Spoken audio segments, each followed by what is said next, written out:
Now, Sir Keir Starmer's Britain has become a soggy biscuit for investors. Don't listen to me. This is the chief executive of McVities. Our greatest investment across all of our countries over the last decade or so has come to the UK. We would like to continue to be a major investor. We'd like that too. Going forward. It's becoming harder to understand what the case for investment is. At least small amounts one can understand, but the quantums that I think we need to make a difference in the growth rate of the economy are in the order of tens of millions every year. And in the last couple of years, it's just become a lot harder to really see how does that play out. So it got me thinking, 6 months on, if Keir Starmer's government were a biscuit, what biscuit would it be? Well, certainly not a nice. I guess there's nothing nice about letting grannies freeze to death in the winter. What about Jammy Dodger? The PM did escape Lord Ali's gift scandal relatively unscathed, not bad. What about a digestive? There's been so much that's hard to stomach after all about this Labour government. Or perhaps this one, a border biscuit. I suppose our southern border is as about effective as something that's been routinely dunked in a mug of tea. What about this? The Oreo, full of fake crap. Reminds me of something. What is it? Actually, this is one of my own favourites. The Hobnob. Interesting. So, Hobnob wins, I think. Hobnob. Anyway, back to the serious point. The McVities boss is right, isn't he? This government was shouting from the rooftops about growth during the election campaign, and it's hard to see where that's coming from. In fact, the first 3 months of Labour being in power returned a paltry 0.1% rise in GDP. The new party line is now reminding the electorate about the so-called economic mess they inherited. We have now drawn a line under the inheritance that I faced. Public finances are now on a firm footing, and also our public services are funded in a proper way. And we've now set the envelope for those public services for the rest of this Parliament, which means we're not going to have to come back for more. Well, let's look at that mess in detail, shall we? They inherited the fastest growing economy in the G7, 0.7% growth in the first quarter of this year under the Tories, which was the best figures in decades. They inherited halved inflation, 2% in May, on target, the first time in over 3 years. It's now back up to 2.3% under Labour. The Bank of England started cutting interest rates in August, just a month after Labour took power, the first time in 4 years. And they cut again 5 days ago, and the base rate now sits at 4.75%. That, in turn, started seeing mortgage rates plummet. They dipped below 4% in the months after Labour took power, thanks to that Bank of England rate cut, saving homeowners thousands of pounds a year. Since the budget, though, they've now rocketed again to 5.5% on certain products. That's despite the Bank of England cutting base rates. Well, very well done to you, Labour. And energy bills had been falling since summer last year too. Labour promised, do you remember, an immediate £300 cut to our bills if they were elected. Well, Ofgem announced on Friday that the energy price cap has now rocketed again. Gas and electricity bills will become even more expensive in January. So forgive me for asking, are Labour simply working with a mess of their own making? And I'm not just talking about the crumbs of biscuits on their desk either. Let's get the thoughts now of my panel. Daily Express columnist Carol Malone, campaigner and political activist Samuel Sweek, and the former MP and Conservative Party chairman Jake Berry. Sorry, guys, I left the biscuits over there. You'll have to wait. You're eating one, aren't you? You're actually eating one. Stuck in. It's my silly stunt, and it's got stuck in my teeth. There we go. Serves me right. What do you reckon about this? Over and over and over again. She sat there today and she lied again. She said the economy's on a firm footing. No, it is not. GDP fell by 1% in September. That cut production output by 0.5%. You know, there's talk last week of a recession coming. Her tax reforms are causing huge concerns among businesses. The bond markets today are saying they are more nervous about this than they were about Truss's budget.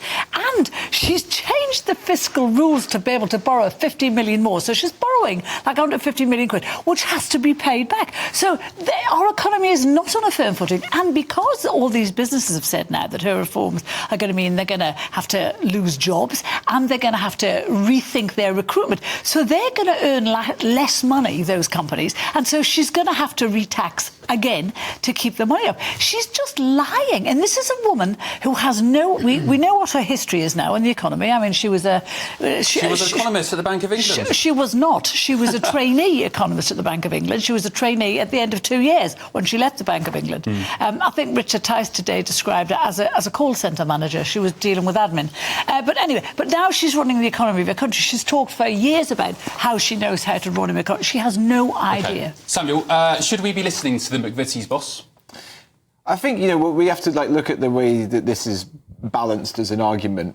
Obviously, Rachel Reeves here is talking about the government's expenditure, the government's taxation policies, and the bosses of, say, McVities and others are, of course, looking to protect their own businesses. But what has to be factored into this as well is that workers in this country, on average, have only made 16 quid richer than they were in 2010. There's so much missing from this conversation. Where do you get that from? That's the Office of National Statistics. Doesn't surprise me. Okay. But what's happened to migration in that time? Yeah. But I don't think that migration can be What, not at all? I don't know. Even just a slither, Samuel, and a population explosion of millions and millions, and you don't think that affects wage growth or GDP per capita? What I do think needs to be taken seriously is that companies like McVities in the last financial year have made nearly £3 billion in profit. Which is what they're in business good for. for them, of course. Of course. But that needs to be reinvested back into the workforce, who, as I've said, have suffered a real terms pay cut. Sorry, not real terms pay cut, but only 16 quid richer than they were in 2010. The cost of living has obviously... Should Reeves go after the McVities then and charge them more corporation tax, hikes? Well, I don't think it's a case of going after. I think it's about businesses being able to pay their fair share. And I think that when they're doing as well as McVities, as well as Tesco's, another one who have made close to £3 billion in profits, M&S as well. I think that we need to be You sound like you're against companies making a profit. When they make a profit, they can employ people and employ more people. Great, but they should also pay those people that they do employ. But what these companies are now saying, that the NI changes means that half of them are going to shed jobs now, not take more people on. People said the same thing about the introduction of the national minimum wage. How many McVities employees have you spoken to, Samuel? How many have you spoken to? Well, I don't know. I've at least got some biscuits tonight. I've done my You've done your bit to support them. Yeah. Well, good for you. But I do think if ever of us did speak to them, I think none of them would say that, yes, maybe things are difficult for them. Maybe they would like to make a little bit of extra money. Their hard work that has obviously put profits into McVities should be rewarded. Jake? Look, I just think the problem with Rachel Reeves, whatever her experience is, she doesn't understand what makes business tick. What do we not want people to do in this country? We don't want them to smoke, so we put tax up on cigarettes. So that's the other thing. We don't want them to drink too much, so we put tax up on alcohol. We don't want them to have too many sugary drinks, so we put tax up on sugar. Why, then, is she putting tax up on businesses? If increasing taxes stops you doing stuff, that good stuff that businesses are doing, creating jobs, paying for our NHS, funding public services, why are we discouraging them from doing it? And that, frankly, is what's reflected in those growth figures. If you increase taxes on business, they do less business. And you're going to see this with unemployment. We are heading for, I'm very sorry to say this, a big spike in unemployment after April next year because of this increase in national insurance, combined with the increase in the national living wage. Now, if you work full-time on the national living wage, you get $24,500. That means it costs that business nearly $30,000 to employ you. So that is a lot of money. Why don't they understand it? Are you saying Rachel Reeves is incompetent at her job? Yes. Yeah, well, I really this week marks the This week marks the 150th anniversary of the birth of the greatest Briton, Winston Churchill, and he said back in 1904, for a nation to try and tax itself into prosperity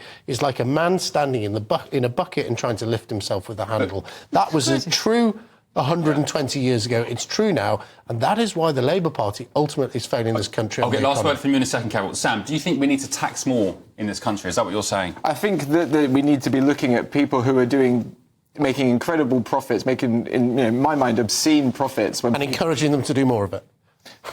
We need to be ensuring that people who can do pay their fair share to invest into public services and to pay their workers. There is a lot of wealth in this country, make no mistake. The distribution of that is shocking. But do you understand if you treat people too unkindly, they'll just go off to, say, Dubai or somewhere else where they don't pay as much tax, certainly not income tax anyway, or capital gains, and they just won't stick around. And what's the proportion, Jake? The figure off the top of my head, is it something like the top 1% of tax contributors in this country pay? Is it a third? No, top 10% of income taxpayers pay 50% of income tax in this country. There we go. I mean, it's even, but the other scary statistic is more people are predicted to leave Starmer's Britain as tax exiles than have fled Putin's Russia. Yeah. And something, what was the figure that was released last week? Something like 4 million already have. Multimillionaires, they put their money elsewhere. Charlie Mullins, the plumber, was talking about it because he's taken his money out of the country. But, you know, Labour sees tax and sees success and they want to tax it. And that's what they're doing. And when you tax success too much, you actually trash it. It's not a success anymore. And that's what they're doing. And, you know, you say, is Reeves very good at her job? No, she's not very good at her job. She's actually really bad at her job. There's nothing she did in that budget that any section of this country has agreed with. And it's not just because they're kicking up because they're making money. It's because what she's doing isn't going to work. It's going to trash this country. You never mind what Liz Truss was going to do. She's the one that's going to crash the economy. Rachel Reeves, not Liz Truss.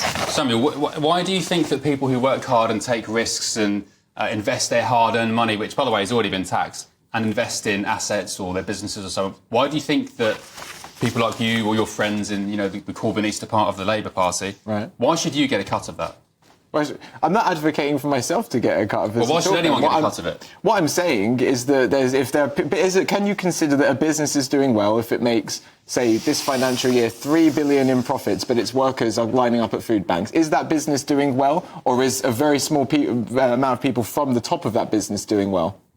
I believe that is like the signs of a rigged and broken system, which is weighed very much in the balance of the wealthy elite. Are you generally anti-capitalist? Is that a philosophy? I think it's quite clear that I'm anti-capitalist. I think it is quite clear. I think it leaves too many people behind. But you see, if there were too many people like you, there wouldn't be any money to give to anybody. That's the point. People have to. It seems to me that you're resentful of people who make money, and you think that they should just give that away to everyone. I'm not saying they should give it away. No, I'm saying that if they're doing well, good for them. Do they not want the rest of their country and their workforce to be doing well? You're saying good for them, and they should give it to everyone else. Why don't you just work harder, Samuel? Why don't I just work? Well, not you personally, but why don't you and your friends just work harder? Why don't you take more risks? Would we say that to farmers? To farmers? Farmers, if we change the taxation on inheritance tax, would we say... It's not quite the same thing. It's quite the same if we're talking about a tax change. We're talking about inheritance. Yes, but we're talking about a change to taxes. People couldn't work harder than farmers. Right, I'm not saying I don't believe that at all, of course. How do you work hard when you're dead? It's a death tax. OK. You finish your point. No, my point is, it's a silly argument to say that people should work harder when the system is rigged so far against people at the very bottom of the pile. How is it rigged? Okay. People are... Millions of people who are economically inactive. Yes. Millions. Was it 9 million or something economically inactive? 2.5 of those very young people under the age of 24. But let's talk about in-work poverty. How many people... But you talk about... We're talking about people who don't actually work. We could have a conversation about in-work poverty. Yeah, I actually applaud the Labour Work and Pension Secretary today, who's come out and said we need to be tough with young people to try and get them back into the workplace. I saw that. Not actually just to save money, but to help with their mental health and their own well-being and their place in society. I think that's a great thing to do. Doesn't sound like a bad policy, dare I say it, from Labour.